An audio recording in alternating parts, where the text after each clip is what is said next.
अक्सर आपने चुनाव के दौरान देखा होगा कि कई बार जब सिर्फ एक ही प्रत्याशी मैदान में होता है तो उस प्रत्याशी को निर्विरोध निर्वाचित घोषित कर दिया जाता है।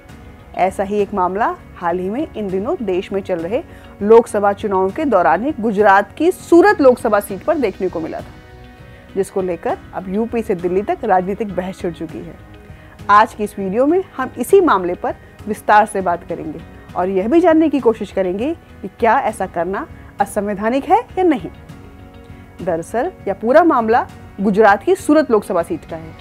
इस सीट पर कांग्रेस के उम्मीदवार नीलेश कुंभानी का नामांकन रिटर्निंग ऑफिसर द्वारा उनके प्रस्तावकों के हस्ताक्षर में गड़बड़ियों का हवाला देकर रद्द कर दिया गया था।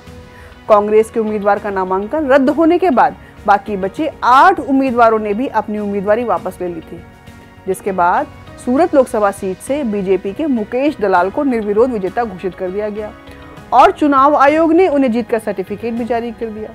बता दें कि नन ऑफ द अबव यानी नोटा के वर्ष 2014 में लागू होने के बाद यह पहला मामला है जब लोकसभा चुनाव में कोई प्रत्याशी निर्विरोध जीता है। लेकिन अब सूरत सीट पर बीजेपी प्रत्याशी को निर्विरोध विजेता घोषित करने पर विवाद खड़ा हो गया है। यूपी के कानपुर से पब्लिक वेलफेयर एसोसिएशन ने इस पर आपत्ति जताते हुए राष्ट्रपति और मुख्य चुनाव आयुक्त को पत्र लिखकर यह प्रत्याशी को नोटा के साथ मतदान कराने की मांग की है, ताकि मतदान के अधिकार का पालन किया जा सके। पब्लिक वेलफेयर एसोसिएशन ने अपने शिकायती व मांग पत्र में कहा है कि जब जनता के पास प्रत्याशी और नोटा दोनों के विकल्प मौजूद हैं तो ऐसे में निर्विरोध रूप से निर्वाचित घोषित करना लोकतांत्रिक व्यवस्था में ठीक नहीं है। जनता को चुनाव से वंचित रखा जा रहा है। तो यह बात तो हुई इस पूरे विवाद की, लेकिन संविधान इस पर क्या कहता है, आइए समझते हैं।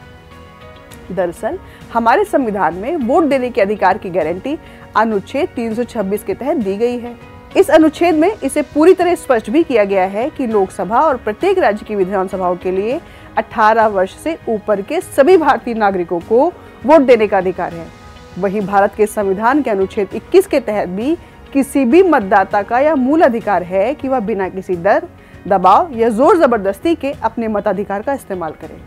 इस वजह से मतदाता की पहचान को सुरक्षित रखना और गोपनीयता मुहैया कराना स्वतंत्र और निष्पक्ष निर्वाचन का एक अभिन्न अंग है और ऐसा ना करना मतदान करने और ना करने वाले में भेदभाव है, जो कि भारतीय संविधान के अनुच्छेद 14, अनुच्छेद 19(1)(a) और अनुच्छेद 21 का उल्लंघन है।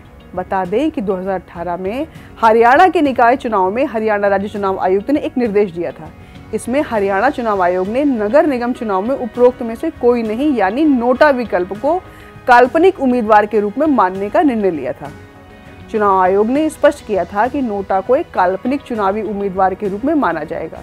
यदि चुनाव में सभी उम्मीदवारों को व्यक्तिगत रूप से काल्पनिक उम्मीदवार नोटा के लिए डाले गए वोट से कम वोट मिलते हैं तो किसी भी उम्मीदवार को निर्वाचित घोषित नहीं किया जाएगा।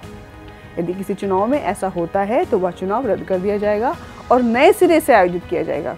ऊपर बताए गए इन्हीं तर्कों के आधार पर ही अब सूरत लोकसभा सीट पर भी चुनाव कराने की मांग की जा रही है। विपक्ष का कहना है कि नोटा का विकल्प रहते हुए निर्विरोध निर्वाचन लोकतंत्र में ठीक नहीं है। वोट देने का अधिकार किसी भी लोकतांत्रिक समाज में एक मौलिक अधिकार है।